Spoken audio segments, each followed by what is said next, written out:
Is this right? Okay. We're live. Okay. Assalamu alaikum wa rahmatullah. Assalamu alaikum wa rahmatullahi wa barakatuhu. To all of you. Right. So it is, we first want to thank Allah subhanahu wa ta'ala and Islamic Society of Greater Houston for giving us this opportunity. And we're honored to be here. I'm really delighted to be here with Nura, whose family, we've been family friends and have known them for a number of years. And now to be in this position with Nura, it's just a thrill and an honor to be here. I'm also delighted that we are here as University of Houston, as a Bauer College.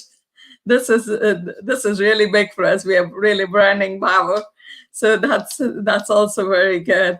So with this, I will turn over to Nura. And Nura, can you please introduce yourself and say something, and then I'll go. Assalamu alaikum wa rahmatullahi wa barakatuhu to everyone. I would like to echo the sentiment. I am the one who has the honor of being invited to speak and to be alongside Dr. Khumawala. I'm nowhere near, but I am very happy to be here and to learn alongside everyone else.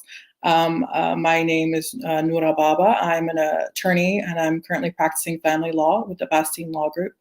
And we are here to just share some of our experiences and our career trajectories, I believe, and some challenges and some lessons that we've learned. And I'll let Dr. Khumawala begin. So, Assalamu alaikum again to all of you.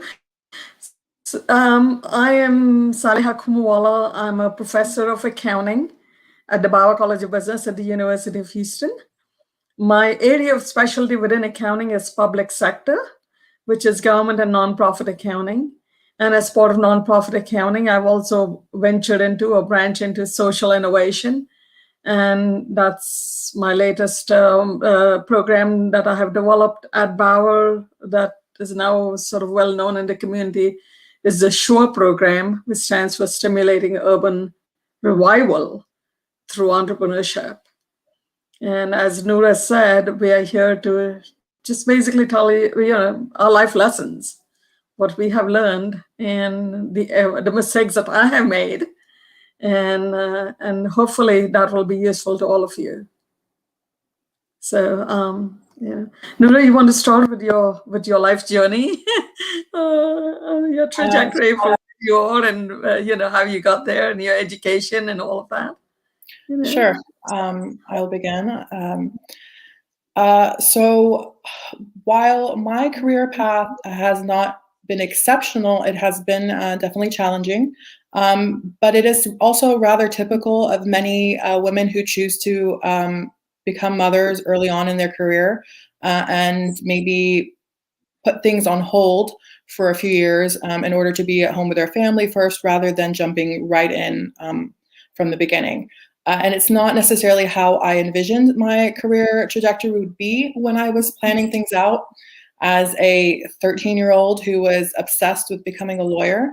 But it was really ended up working out best for myself and for my family. And I have learned a lot from my journey. I am actually a first-generation immigrant. I was born in Libya, and I came here as a child, although I did come before starting school. So I'm, pretty native, I think I would consider myself. But I was raised in Houston. I've lived here almost all my life. And I made the decision that I wanted to become a lawyer, pretty young, when I was in middle school. I always loved reading and actually would often get in trouble in class for, reading under my desk while the teacher was lecturing, and reading way past my bedtime and getting in trouble at home. And then I really enjoyed, literature and history. Those classes were my favorite. And I wasn't as much into the sciences. But it really was after I read the book To Kill a Mockingbird in middle school by Harper Lee, that I consciously made the decision that, yes, I want to be a lawyer. This is what I want to do. And now, at the time, I had this notion that I would be a champion of human rights and I would lead an exciting life as an attorney, international attorney practicing in The Hague, but, today that still sounds like a great career, but it's not necessarily how it worked out. And I'm not disappointed in that, honestly. So how I became a lawyer, I graduated high school from Duchesne Academy of the Sacred Heart here in Houston. And then I went on to attend the University of Houston. I was given, a full ride academic scholarship, and that really encouraged me to work hard and to succeed so that I could apply for law school. I graduated magna cum laude from the Bauer College of Business. My major was marketing.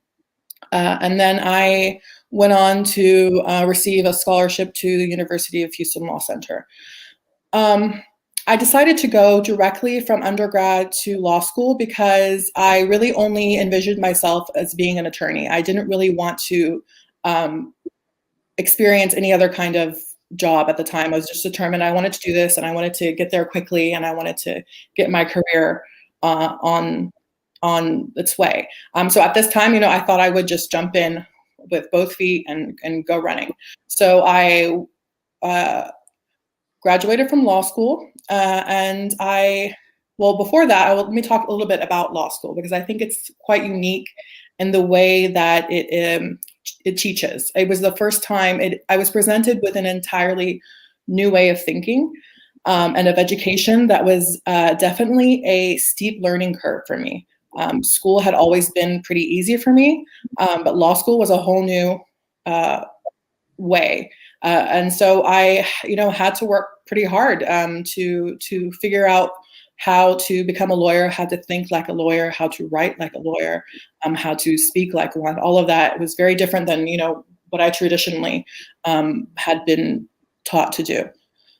And then in between my 3 years of law school at summers, I had internships, and I would have several different internships, usually 2 each summer, and I tried to do it in different areas of law so I could experience, practically speaking, what type of law I wanted to eventually get into.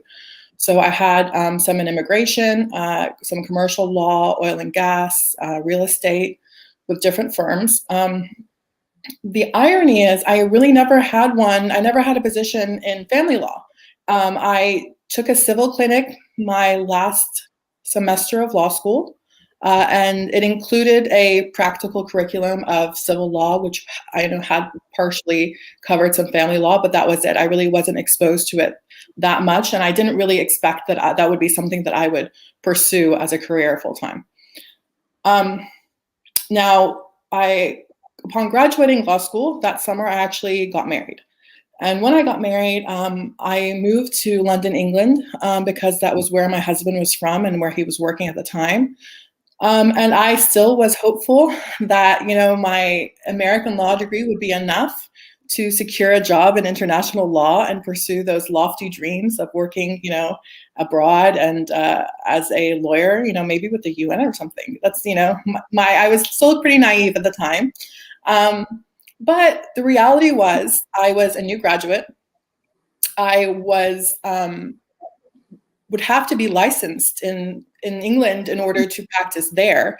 And then any kind of international practice, I would really have to have more experience. Nobody was willing to take on somebody who was a new graduate.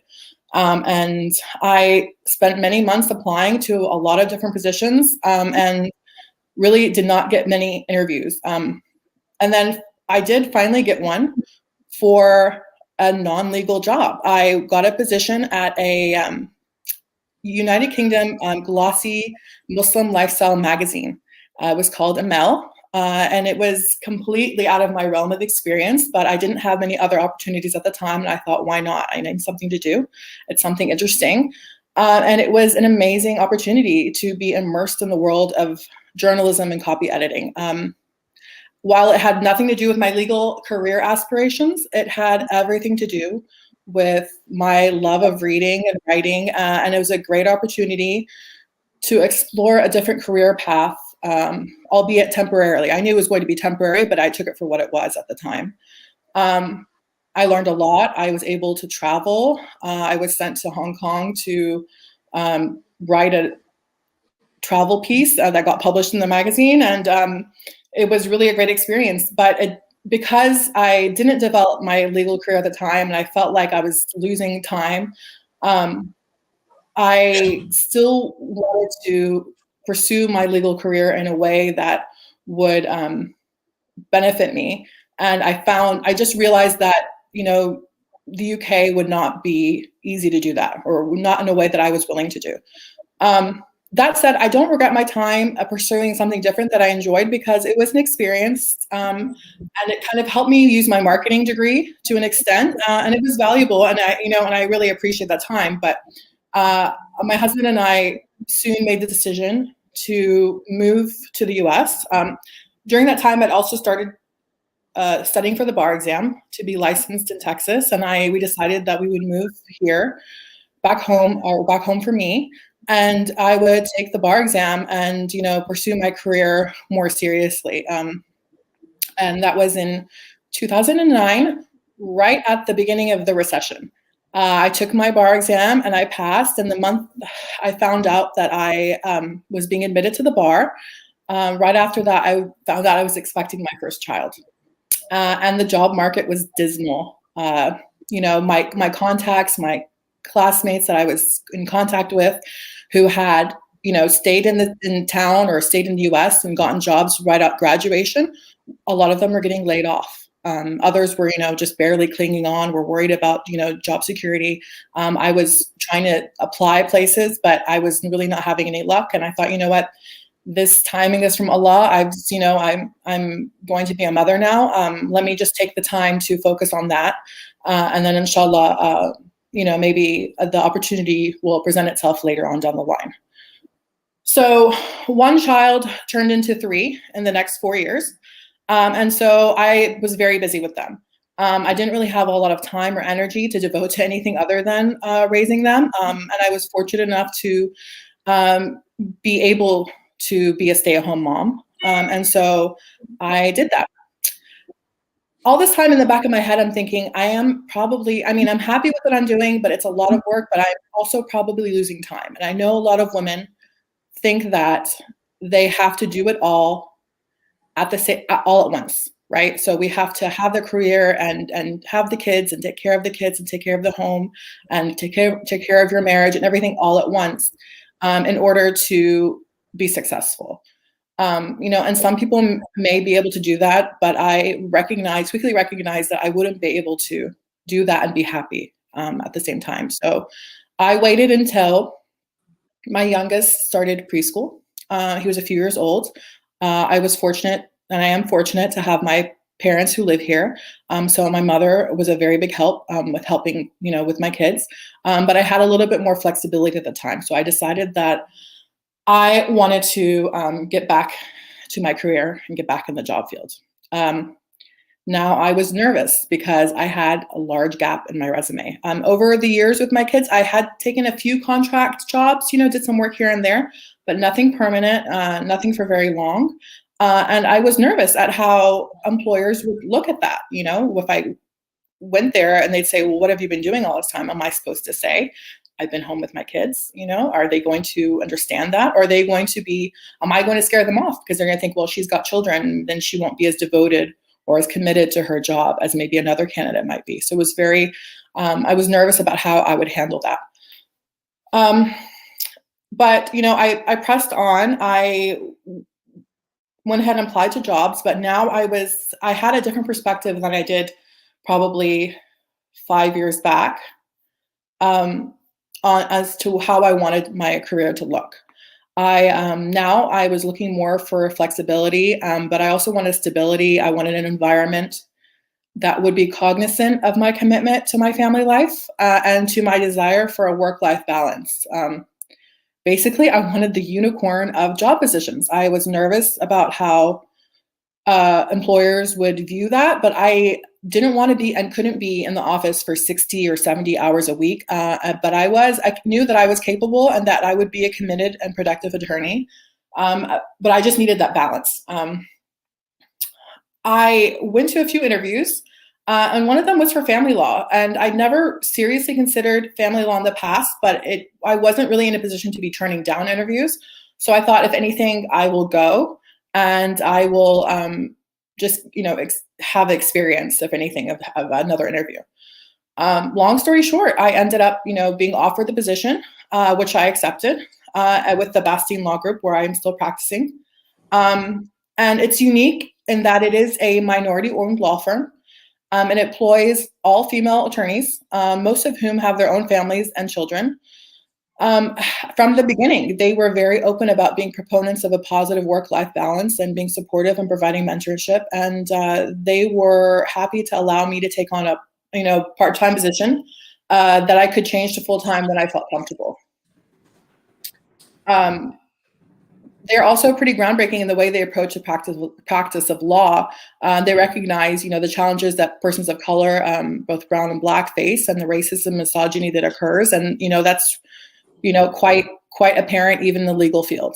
And so I took the opportunity, and I have learned a lot from this practice, and I've really developed my confidence in my legal knowledge and my legal practice in advocating for my clients, in speaking in a courtroom setting, and conducting trials and hearings and speaking before a judge, which I was very nervous about. But it gave me I got thrown into a trial my first month of working there, and I've learned a lot, and kind of in a short period of time, which I appreciate. The thing about family law, though, is that it does require a tremendous amount of empathy and patience. You have to deal with people who are essentially in crisis, dealing with issues such as divorce and child custody. They're in a highly stressful time of their lives, and they need someone who not only knows the law and skillfully apply it in a way that will resolve their issues, but someone who's also patient and can provide some hand-holding when needed. Now, I also have to tell my clients that it's probably a good idea for them to find a therapist alongside their lawyer, because chances are the therapist charges more reasonable hourly rates than I do. But sometimes I find myself becoming so immersed in my clients' issues and my work that if I'm not careful, it can affect my own mental health and well-being and my family life. Because there is a lot of conflict and many struggles and sad stories that you come across in family law. But for the most part, it's a fulfilling and rewarding area of practice, in that there is a lot of interpersonal work. You're not just doing paperwork all day, you're speaking with a lot of people, and you can see the results of your hard work quite tangibly. While your clients may not always be happy with the situation that they have been dealt, it's rewarding to provide them, the relief that they're requesting.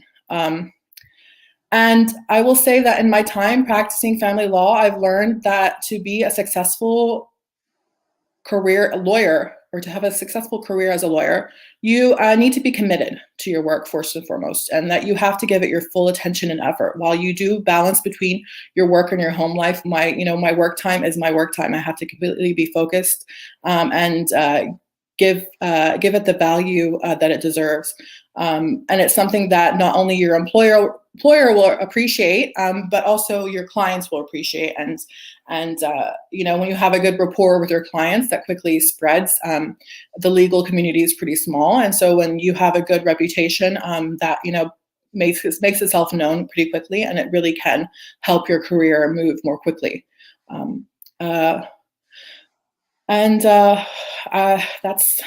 That's it. That's where I am right now. I'm still currently practicing due to the pandemic and my children being home for the past year with distance learning. I was able to be, much more flexible with my job, and I appreciate that. And I've learned that, not to be afraid to ask for those things from your employer, because, we are human beings, and we, have to deal with our own challenges. And so I've been very thankful that my law firm has been supportive of that.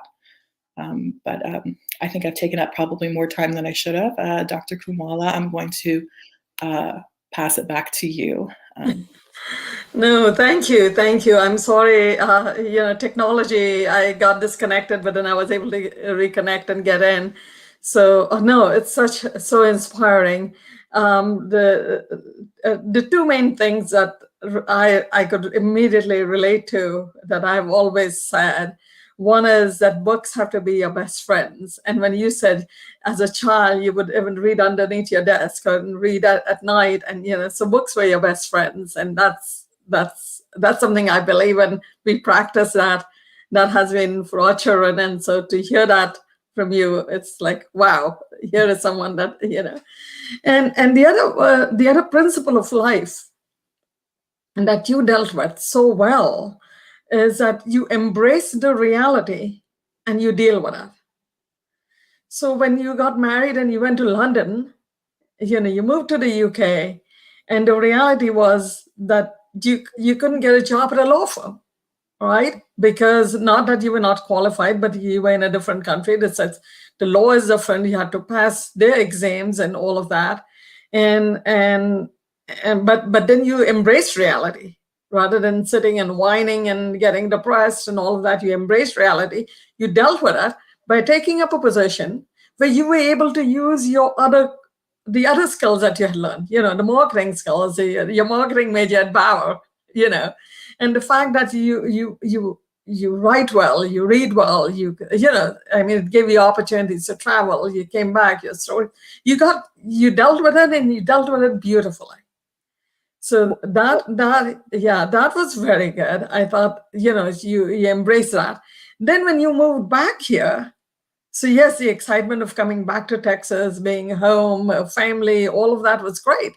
But then it was a recession. So yes, passing the bar is not easy. So, I applaud you. I mean, you took the bar, you passed it, it's all very great. But then you embrace that as well. Well, it's a recession. My own friends are getting laid off or clinging on. At least you're blessed. You didn't have to worry about where the next light bill is going to come from. That in itself is a blessing. But then you embrace that and you said, that's okay. That's okay. The blessing from Allah subhanahu wa ta'ala, children are a blessing. Children are a blessing. And as a mother, now when parents have always said, as you were growing up, that your children are a blessing, you say, what? But when you become a mother, when you become a parent, you know that they are a blessing. And so you took that blessing from Allah subhanahu wa ta'ala and you said, guess what? That's okay. I don't need to be in a law firm right now. Let me enjoy my the first baby, and then So I thought, oh, this is you've dealt with that principle of life so well. Jazakallah khair. You've been very, very generous with your feedback and your comments. I have to say that there was probably a little bit of whining and a few tears along the way. I won't say that I was I dealt with it immediately that well, but alhamdulillah, it was certainly, everything is a blessing, and I'm very. I learned along the way about tawakkul. Just put your faith in Allah subhanahu wa ta'ala, and He will provide for you at a time and place that is the best for you, and so that's definitely something I've learned along the way. Right. Yes. Alhamdulillah. Alhamdulillah. So, just a little bit about my journey and my life. So, I came here from India. We are from India, and I came here to the U.S. I was married to my husband, Dr. Khumawala. He was on the faculty at the University of North Carolina at Chapel Hill. So I came to Chapel Hill and I got my education there. So a lot of times you wonder, well, once I get married, there's no way to, and here I am, got into grad school, and then all the way, first I got into the MBA program at UNC, at the business school there, and then went on to do my PhD. And then we moved here, and I'm talking about the early 70s. And then when I got my PhD, we moved to Houston, and I've been on the faculty at the Bauer College for 42 years. So this is So we've been teaching for all this a while, and I really enjoy academics. I did put my career on hold, in some sense, because when both the children were born, in academia, it's publish or perish. It's research, research, research. Of course, this is again, Allah subhanahu wa ta'ala made it happen. When our daughter was born, I had just received my tenure. So I was a tenured faculty member. And then when I said that I put my career on hold, there was just no time to do research, because research is basically full-time, it's a time-consuming thing. We teach very little, and Nura can relate to that. We're not there teaching all the time. They're researching all the time. So, but I basically just went into the office to cover my classes, made sure I took care of the students, because we're there to serve the students first. Research is, it's an investment in your own career, but I took care of the students, did the minimum that I needed to. And that's it, because you cannot, as a parent, achieve it all. Some do, but I realized at the time, and again, it's a blessing from Allah subhanahu wa ta'ala, that time with the children was more important, that my children were more important than and now, these two children, wonderful children, they have grown up, they're great adults, and I launched back into my academics with full force, because now I have the time and I can do it. The show program that I talked about it's 24/7 basically. But then that's great, that keeps me going. But then in terms of, so then I climbed the academic ladder as well from, I got tenured, so from assistant I became associate, and I became full. Now I hold an endowed chair position. So that's, that's the highest in academia. To get an endowed chair at an academic institution is really an honor, and I feel very blessed to have received that. But what I want to tell everyone is that you've got to remember, in the 70s, when I got into accounting, it was basically a man's world.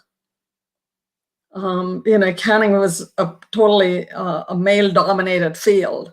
As a matter of fact, when I took accounting classes at UNC, I think it was early 70s, we were only 3 girls in the class. And it was all totally, and UNC at that time was all white, basically. So you're looking at all white boys in the class, and but that's fine. And when I came here, so I continued with that. When I came here and joined the faculty position, I'm not only a minority, I'm a Muslim. But you have to stay true to your values. And you're looking at not only a male-dominated faculty, but primarily Texans. And here, you're Asian, you're Muslim. And a lot of times, basically the way you learn and the way you mingle and all of that is, every Friday the men would go, in the late afternoon, the male faculty would all go to like a bar and a sports bar, I would say, and hang around. I didn't. Number one, I just didn't want to go with all these men. Secondly, I would never want to go to a bar.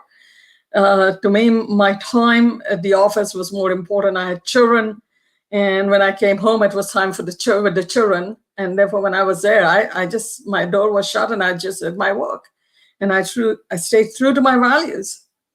And that's fine if you don't get a few bucks. Don't because a lot of times the performance is one thing, but you've got to remember there's a lot of subjectivity involved when it comes to evaluation and all of that. And so that's fine, all of that then pulls into the raises that you get and all of that. That's okay. I didn't pat somebody else's back just for the heck of showing that I'm very collegial and no, I am what I am.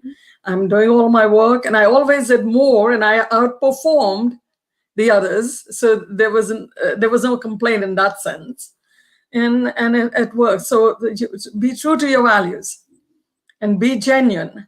So anytime anything I was a chair of a committee, I always did my work very well, and I did it very thoroughly. So you have to be very genuine, very sincere to your colleagues. I made sure that they all knew it was Ramadan. So at each time, you consider dawa, you consider whatever. I took platters of, our sweets, and I laid it out there, and I said, oh, it's the end of Ramadan, we are celebrating. And so regardless of how they treated, I was always just above Bauer, and set that level. And so you've got to do your work. You got to go over and above and be very nice. There is no reason for anybody to be rude to anyone. You care for them. That sincerity and genuineness will show. That will bring you success. And that brought me success. Because they later on, they came back to me because I had PhD students. And the word was, well, I don't mix around because I'm not social. And I said, no, it's not. That's far away from not being social. But the men don't realize that I've got children, and I'm definitely not going to mingle with them. They said, oh, you can be with everybody. You don't have to drink. You can just order Coke. I wasn't going to do that either. I'm sorry. I had my principles and I had my values. And then if you perform well in the classroom, your students root for you. Because at the end of the day, they're the ones that are, the word gets around it's, if they learn well, the informal network, through the informal network, the administration learns about you, and then they find out, and so that works very well. So to me, that's what I've done. And so when I taught, complimented Nura in saying embrace reality and deal with it, we all dealt with it under COVID. COVID is a very good example of that principle of life. Embrace the reality and deal with it. In 1 week, the entire faculty of the entire university had to change everything from face-to-face and go virtually online. We had spring break. The president announced we'll close the campus for 1 more week, and we're going virtual. But nobody ever complained. We did our best. I changed my entire course, which is not a textbook course. It's totally projects-based, experiential learning, hands-on, real-world experience. That's why the show program gets all these awards, because the students gain human-centered skills, not tech skills. All the other skills come, but it's the human-centered skills that the global marketplace needs today. And those are the skills that the students learn in my class. And so in the coursework they do under this new educational model, this platform that I have developed. And so it's hard to do project-based experiential learning, provide that same thing, all virtual, but we did it. We embraced reality, we've got COVID, we've got to deal with it. And how do we deal with it? And so, nobody whined. People have asked me how I said, no, every challenge presents you an opportunity. And if you look at that, I think you'll do well in life, So, and the human-centered skills are the key. And then there's always, I start my class with the why. And I ask the students, why are you taking this course? Why are you taking this course? Because this is totally out of the box. And it's totally different because I have no exams and I have no textbook. So, why are you taking it? So there has to be a purpose. And there's always that will give you the purpose in life. Why? The why is more important. Okay. Whatever you're doing, there has to be a why. She became an attorney because there was a purpose. She was driven. She knew. Yeah. So, not just because my parents said I need to become a lawyer. No, she didn't do it because her parents told her, because she wanted to do it. There was a why. There was a moment in life that made her realize, this is exactly what I need to be doing. This is what I'm passionate about. So your passion will then bring you success. Okay, so there's that why. And the second thing in life is always remember the who is more important than the what. Okay, so the faculty that I was dealing with, I'm a Muslim woman, an Asian, and I've never tried to deviate on my principles just so that I'm acceptable to them. So that, because I'll never be them. So don't try to change your values, because values define your character, principles build your character. So I that relationship, their colleagues, their senior, that respect, I always gave them that who is the most important than the what. And that always is important even in life.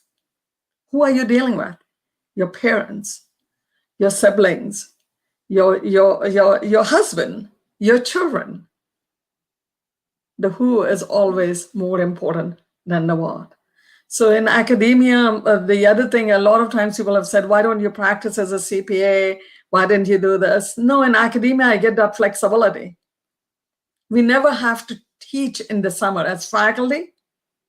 Tenured faculty, we never are required to teach in the summer. So I have my entire summers off, and I would take the children to India.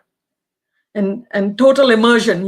Once one thing is you go on global trips and you're there for a week, or and to go someplace and live there for 2 months, that's total immersion. The children then got a sense of the culture there, being with their cousins and grandparents and all of that.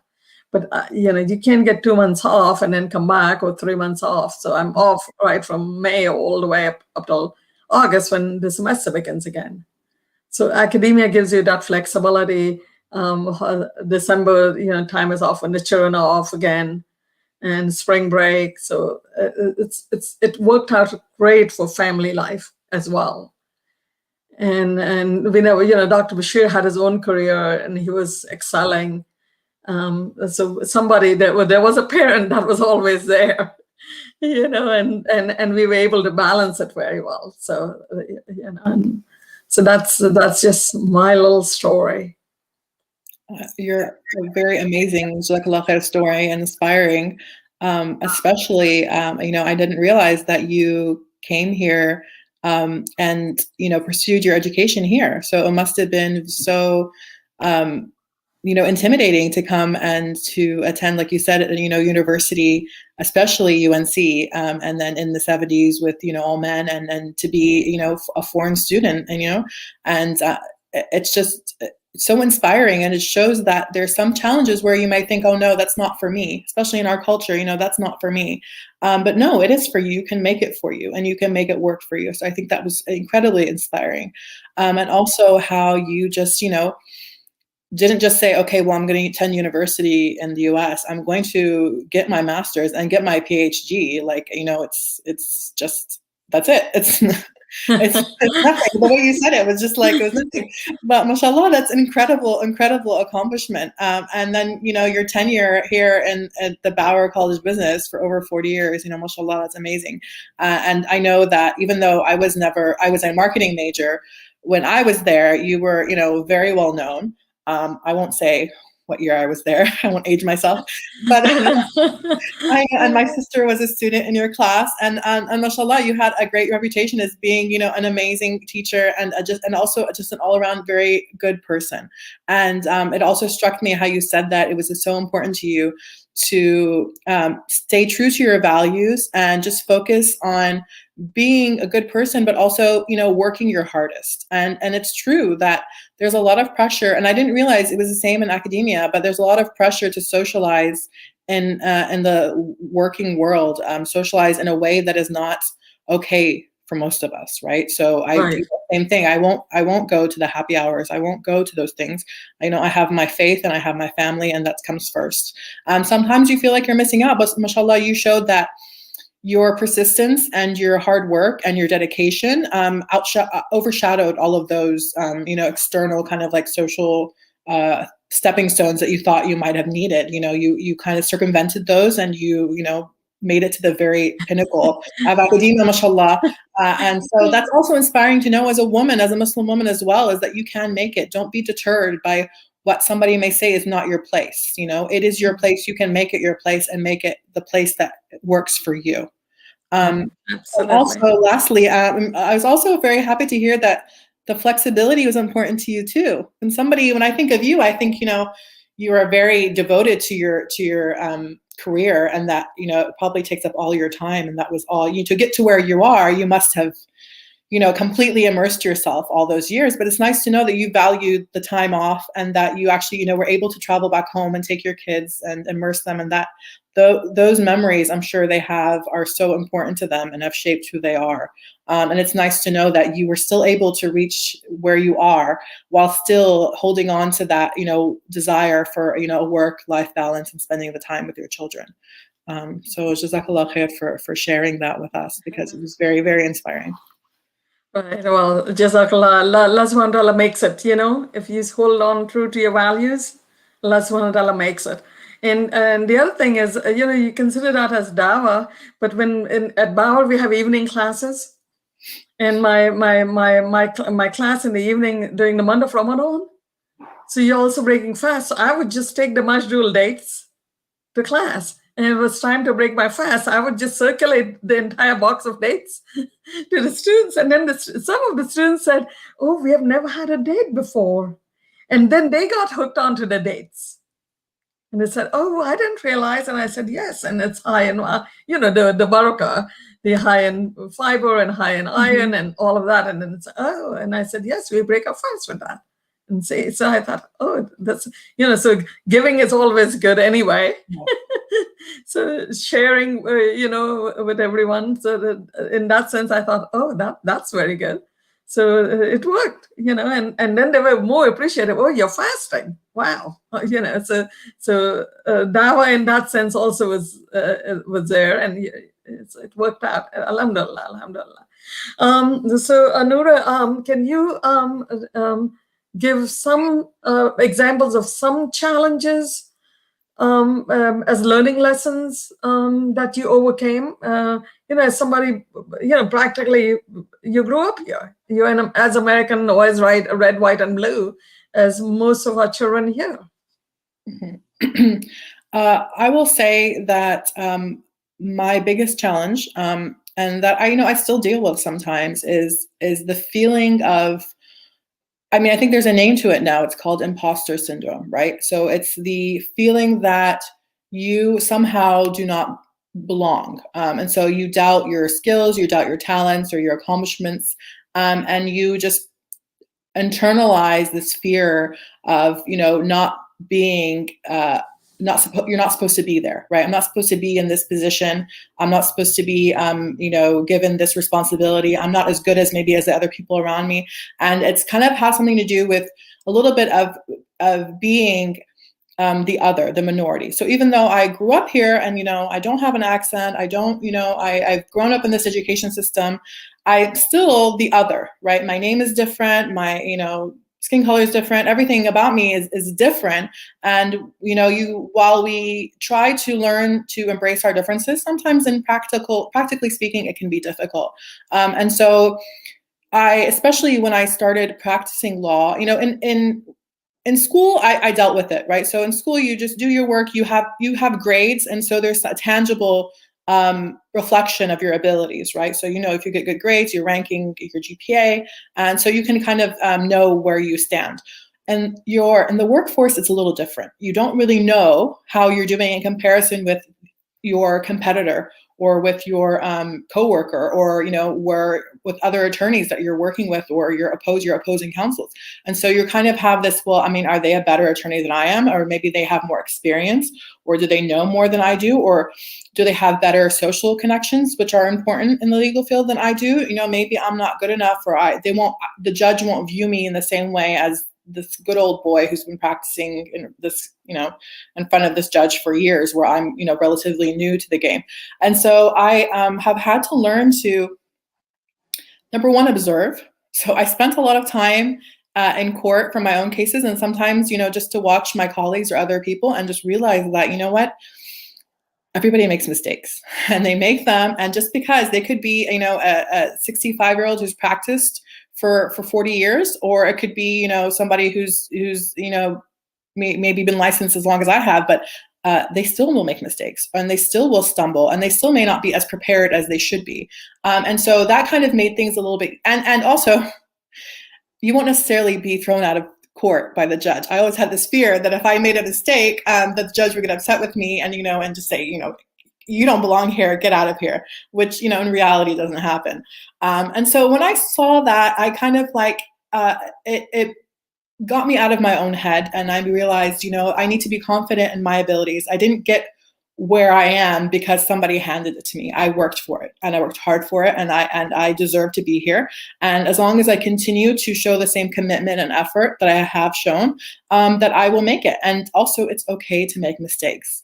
And so I would say my life lesson from that has been to find mentors, find somebody who you respect in your field that you are either in or would like to be in, and form a relationship with them, and have them, to consult with, to bounce ideas off of, to help you. And it doesn't also have to be somebody with a lot of experience. It can also be colleagues. So I've also had colleagues who are more or less with the same experience as I have, but have maybe different points of view. And we support each other, and we reassure each other. You're not the only one who has these questions. I have these questions. And so you use your research skills and your skills that you've learned in law school to find the answer. Not everybody has an answer. Life is a nonstop learning curve. And so you will always be learning, and you should always be learning. And don't be afraid to tell somebody, I don't know right now, but let me look into it, and I will find out. And I learn about it, and I come back to them, and I present them with the evidence, and present them with everything, the case law and everything that I need to know. And then I use that. And that's what an attorney does. And so, in short, it's to know that, to be confident in your abilities, and to not be afraid to learn and to keep learning. And I think that's my biggest life lesson in terms of career. Right. Absolutely. Very good. Perfect. That's one of the, I had made some notes, here in terms of what to say, some of the principles, this embrace reality and deal with it, and which you touched upon. Another one that I had here was, we always remember that, making mistakes is acceptable. Okay. Making mistakes is acceptable because we're human. We're human. And we're bound to make mistakes. The minute as you said, I was observing everybody makes mistakes. You are then at a level of comfort, rather than paranoia. Oh my God, what's going to happen? No, I can make mistakes. So so that and everybody does, because we're human, and you dealt with it so well, and then how you moved forward. I thought that was so good. That was so good, because we learn from our mistakes. And so, as you said, life is always a learning cycle, and that famous expression, it starts with the cradle and ends with the grave. Education starts with the grave, so life is so great lesson to share with everyone, absolutely. I would love to hear your biggest lesson. My biggest lesson, when I came into this academia here in a totally male-dominated field, accounting was a male-dominated field, whether you were the accounting firms, the big 8 at the time, and now it's the big 4. At the time, it was all men, and primarily white men. So you're dealing with accounting firms also as an accounting faculty member. Was number one, be prepared. And whatever you want to do, be prepared, so that, any meeting I went prepared. So it wasn't like, oh, this other person, she needs to be ignored. No, because I had something to contribute. So when I said I'm prepared, I had something to contribute. So I was always ready to contribute to whatever task was on hand. So then it became, as you said, you felt, oh, this other attorney has been practicing for 40 years, but they don't always came in prepared, I guess, because they were overconfident, or they thought they could, and then you end up, you jumble, and then you get caught off guard. Oh, I'm sorry, I wasn't quite as prepared. So when you always go prepared, you can contribute. So then it was, they start except, oh yeah, let's pay attention to what she has said because she has done the homework, type of thing. So that's the number one thing that I always went and prepared. The other thing was always very sincere and very genuine. If they had, if somebody was sick, somebody had a baby, as the faculty, as we started expanding, or if they got married, I always made sure that I gave them a gift. I took something for them, regardless of whether you're invited or not. Just leave something, leave a card, and that personal connection became very because it showed that I cared for them. I was not just somebody there for a paycheck, but there more as a family, because who was always took precedence over the what. And then slowly it was like, wow, we don't want you to leave. It came to a point where you're not going to move. We don't want you to leave. You see, so to me, that's, and then my values. And they knew that it wasn't that I said something to somebody else and something else to somebody else.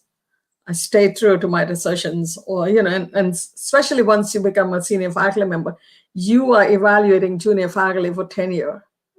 Mm-hmm. And so you're making hiring and firing decisions, basically. But a faculty member needs to be told that they need to leave. We will not give them tenure. And so you stay true to those, it's not that I'm giving Nura a tenure because Nura, it doesn't matter what Nura is like. I'm going to give her because I like Nura. And then it doesn't matter why it's going to leave because no, it's a record, and you evaluate and you keep, you stay true.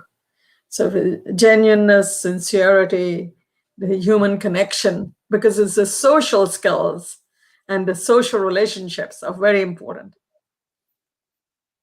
And those human, the humanness, the human-centered skills that I'm talking about, and that's what I'm imparting to the students now.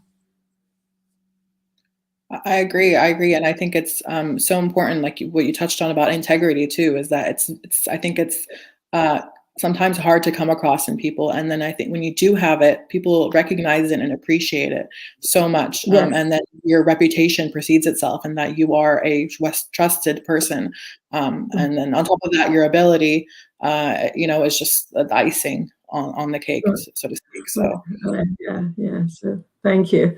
We do want to open up and address some other questions. If you can have, if there's a book that you can, any book, whether you're reading, whether it's fiction, whether it's just, if there's something that you enjoy and that you would like to share. Sure.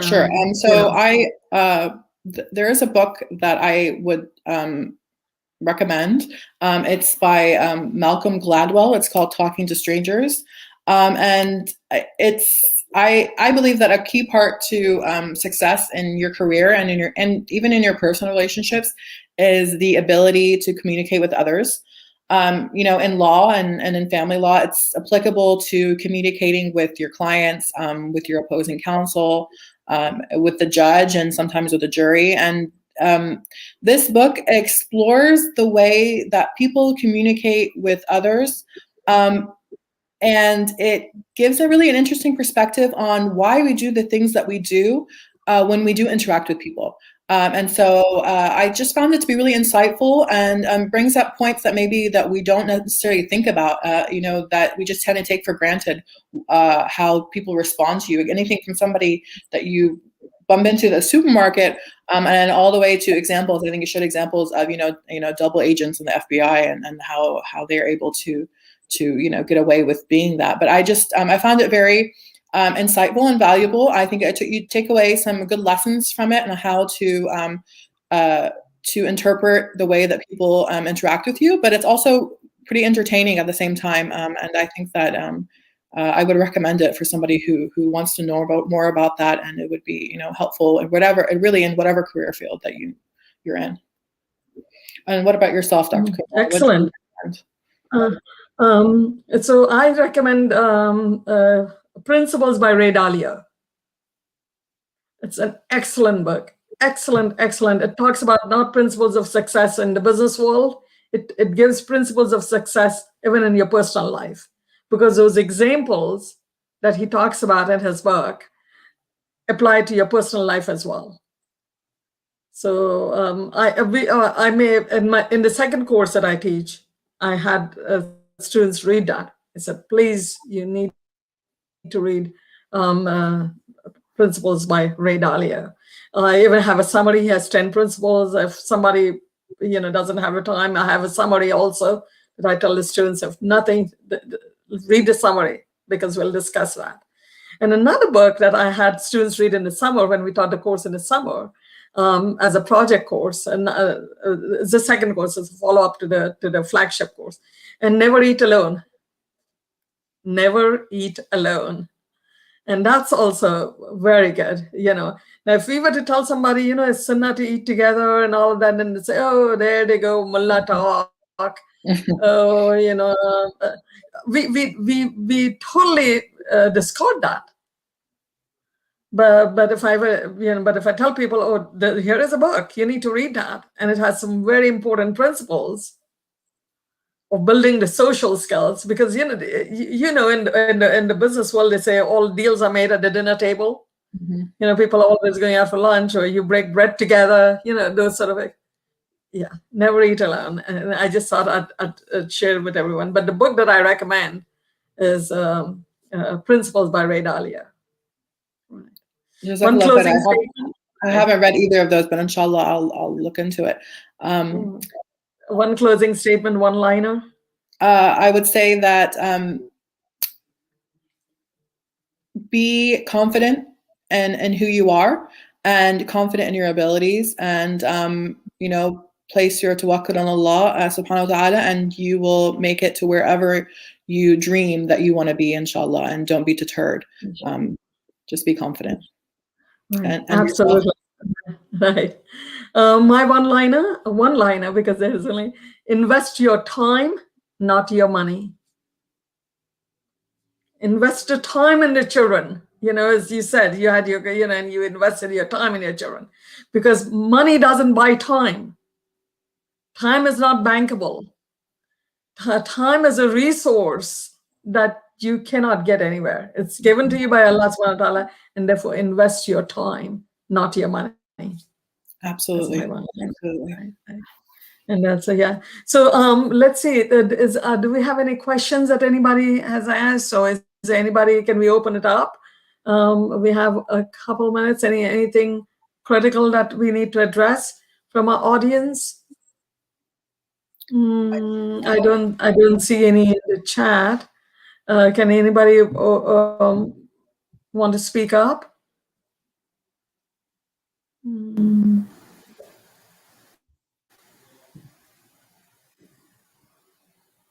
Anybody? Okay. I could barely hear. No, Nura, can you hear? I see some. There's some murmur, but I couldn't hear. If the person who has a question, just go ahead and type it in, and we can read it, and inshallah we can respond to it.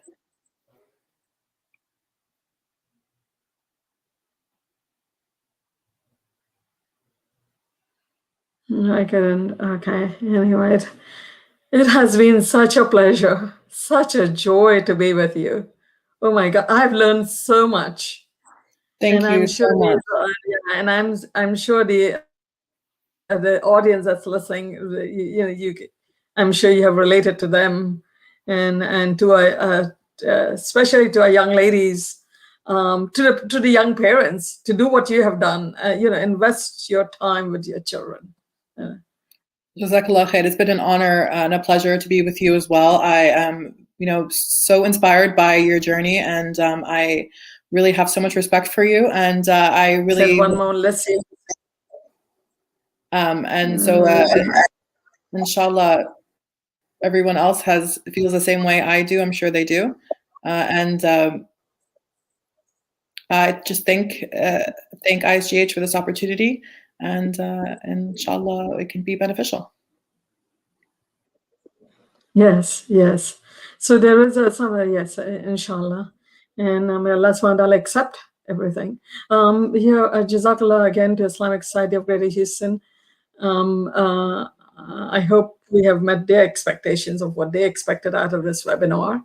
But there is something in the chat that there's a young gentleman who has a question.